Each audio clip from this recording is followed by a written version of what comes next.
Right. Swaroop గారు మీరు చెప్పండి, నిజంగానే అవినీతి జరగలేదంటారా? ఒకవేళ జరగకుంటే మళ్ళొకసారి ఏసీబీ పిలవాల్సినంత అవసరం ఎందుకు వచ్చింది? అయితే ఇక్కడ కాంగ్రెస్ ప్రభుత్వం చూసుకుంటే అవినీతి జరగలేదు. జరిగితే కేసీఆర్ గారు తెలంగాణ వచ్చేటప్పుడు చావుకైనా ఎదిరించి తెలంగాణ తెచ్చి ప్రజలు ఈరోజు తెలంగాణలో ఎన్ని అభివృద్ధి చేసిందని ప్రజలు చెప్తున్నారు. ఈరోజు వాళ్ళకు తెలియక రాజకీయం చేయలేక ఒక సీఎం ఉండి మరి ఇలాంటి చేసినటువంటి అభివృద్ధి చూపించకుండా వాళ్ళు టైంపాస్ కోసం ఇలాంటి కేసులు పెట్టి భయపెట్టిస్తారు. అలాంటి కేసులు కేసీఆర్ కానీ కేటీఆర్ గారు కొత్త కాదు. తెలంగాణ ప్రజల ఉద్యమాలు చేసిన మనలాంటి లీడర్ వల్ల కొత్త కాదు. దేనికైనా సిద్ధంగానే ఉన్నారు. వాళ్ళకు ఎలాంటి ఈ పరిపాలన చేయకుండా రేపు ఇందిరామ ఇండ్లు వచ్చినాయి, ఇందిరామ ఇండ్లు అని పెట్టి పేదవాళ్ళకని పెట్టి కనీసం వాళ్ళకు ముగ్గు వస్తే తినడానికి తిండి లేదు. వాళ్ళ 50,000 ఇవ్వాలి, ₹1,00,000 ఉంటేనే ఇస్తానని చెప్పి వీళ్ళు ఈ పార్టీ వాళ్ళు ఆ పార్టీ అని కొంతమంది ఇండ్లను కూడా ఇవ్వకుండా చేస్తారు. నువ్వు వాళ్ళ మీద దృష్టి పెట్టు. ఇప్పుడు కేసీఆర్ మీద కేటీఆర్ మీద పెట్టుడు కాదు.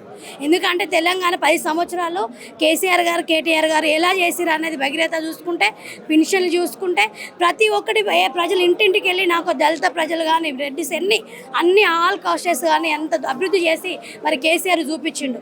మరి ఈరోజు కేసీఆర్ గారు ఒక తండ్రి లాంటి వాడు, ఒక అన్న లాంటి వాడు కేటీఆర్ గారు. మరి ఈరోజు వాళ్ళ కార్యకర్త ఎలా మాట్లాడే లాంగ్వేజ్ ఎలా ఉంది, వాడు వీడు అనేది అలాంటి సంస్కృతితోటి మన తెలంగాణలో మన కేసీఆర్ గారు అలాంటి మాకు నేర్పించలేదు.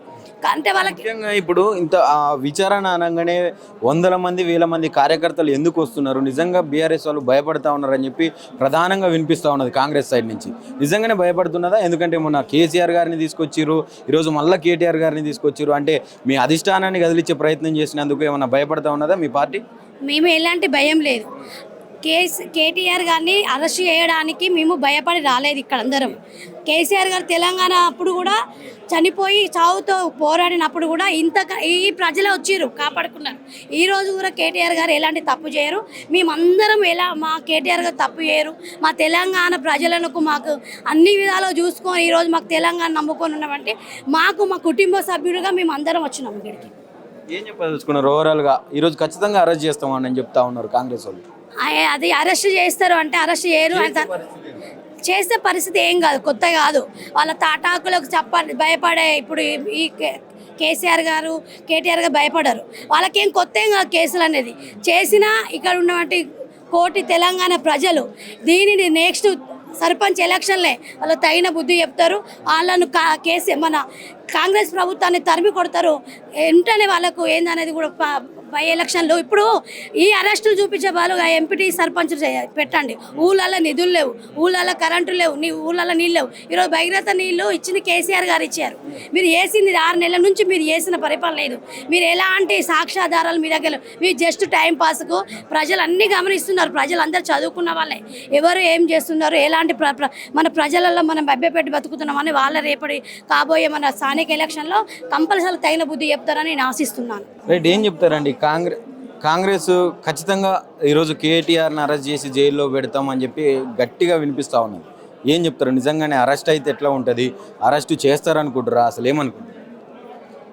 ఈ అరెస్ట్ అయినా పెద్ద పరాకు పడేది ఏం లేదు. ఎందుకు అంటే వీళ్ళు ఏంటంటే ఒక కాంగ్రెస్ ప్రభుత్వము ఎంతసేపు కేసీఆర్ మీద కేటీఆర్ మీద ఈ తెలంగాణ ప్రభుత్వం మీద ఈ కేసుల చుట్టూ ఇది చేసుకుంటా వాళ్ళ బతుకు బయటపడుతుంది అన్న ఒక భయము ఎజెండా. వీళ్ళకి ఇలాంటి కేసులు పెట్టి లోపల దోస్తే మా భాగవతం అంతా మేము కప్పిపుచ్చుకోవచ్చు అన్న ఒక ఏకైక ఎజెండాతోటి వీళ్ళ అరెస్టులకు ఇన్ని కేసులు పెట్టిండ్రు.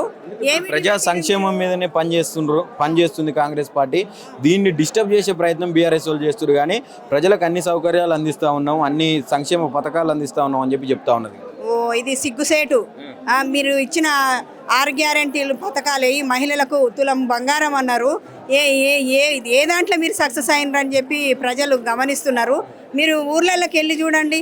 ఊర్లలోకి వెళ్ళి చూస్తే మీకు చెప్పులతో పూలదండలు వేసేటట్టు ఉంది ప్రజలు. ఇది అబద్ధము. ఏం చేసిందండి? ఏం చేసింది? ఈ హైడ్రా పేరు మీద అమాయకుల నోట్లలో మట్టి కొట్టి వాళ్ళ ఇండ్లు కూల్చిండ్రు.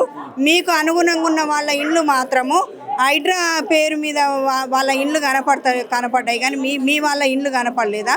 మీ బాగోతాలు బయటపడతాయి అన్న ఒక ఏకైక ఎజెండాతోటి కేసీఆర్ మీద, కేటీఆర్ గారి మీద అబద్ధపు సాక్ష్యాలు పెట్టి మీరు కావలసుకొని ఒకవేళ అరెస్టు అయినా పర్వాలేదు, దాంట్లో కూడా ఏం జరుగుతుంది అనేది కూడా ప్రజలు అందరూ గమనిస్తున్నారు. ఏం చేస్తలేదు కాంగ్రెస్ పార్టీ, ఏం చేయలేదు ఇప్పటివరకు అని చెప్తా ఉన్నారు. ఇది బీఆర్ఎస్ వాళ్ళు మాట్లాడుతున్న మాటనా లేకుంటే యావత్ తెలంగాణ ప్రజలందరూ మాట్లాడుతూ ఉన్నారు? యావత్ తెలంగాణ ప్రజలు, ముసలోళ్ళు మొదలుకుంటే, చిన్న పిల్లగాళ్ళ కానించి మొదలుకుంటే మరి పెద్ద పెద్ద వాళ్ళు ప్రతి ఒక్కరు గమనిస్తున్నారు. చేతగాని దద్దమ్మల్లక్క ఈ కాంగ్రెస్ ప్రభుత్వము, ఈ యొక్క రేవంత్ రెడ్డి పరిపాలన కండ్లకు గట్టినట్టు కనపడుతుంది. ఇది ప్రతి ఒక్కరు రేపు ఇప్పుడు ఎలక్షన్లు పెట్టమనండి. మాది నల్గొండ జిల్లా నకరికల్ నియోజకవర్గం. నా పేరు పోకల ఎలిజబెత్. ఒక్కటే చెప్పదలుచుకున్నాం, మరి ఈ కాంగ్రెస్ ప్రభుత్వము ఏం చేసింది అనేది ప్రజలు ఖచ్చితంగా బుద్ధి చెప్తారు. నల్గొండకు ప్రధానంగా నీళ్లు తెస్తూ ఉన్నాం, మూసి ప్రక్షాళన చేస్తాం, నల్గొండ ప్రజలందరినీ సురక్షితంగా కాపాడేటందుకే మూసి ప్రక్షాళన పెట్టుకున్నా, దీనికి బీఆర్ఎస్ పార్టీ అడ్డుపడుతుందని చెప్పి చెప్తా ఉన్నాడు. ఇది శుద్ధ అబద్ధం అండి. 18 నెలల నుంచి నువ్వు చేసిన పరిపాలనలో నువ్వు ఇచ్చిన హామీలు ఎక్కడ పోయినాయి? 18 నెలల నుంచి నీది ఇంత కూడా నువ్వు పని చేయలేని దద్దాషిలాగా మాట్లాడుతున్నవే. నల్గొండ జిల్లాకు నువ్వు ఏం తీసుకొస్తావు? నీ మొహం తీసుకొచ్చినావు, నీకు చేత కాదు.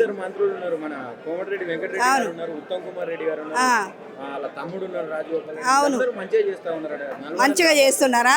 మంచిగా చేస్తే నల్గొండ ప్రజలందరూ వింటున్నారు, నా మాటలు వినిపియండి. ఏం చేసిరో చూస్తారు, అర్థమైందా? కేసీఆర్ గారు 10 సంవత్సరాల పరిపాలనలో చావు నోట్ల తలబెట్టి వారు చేసిన విధి విధానము తెలంగాణ వచ్చినప్పుడు ఏమున్నదండి?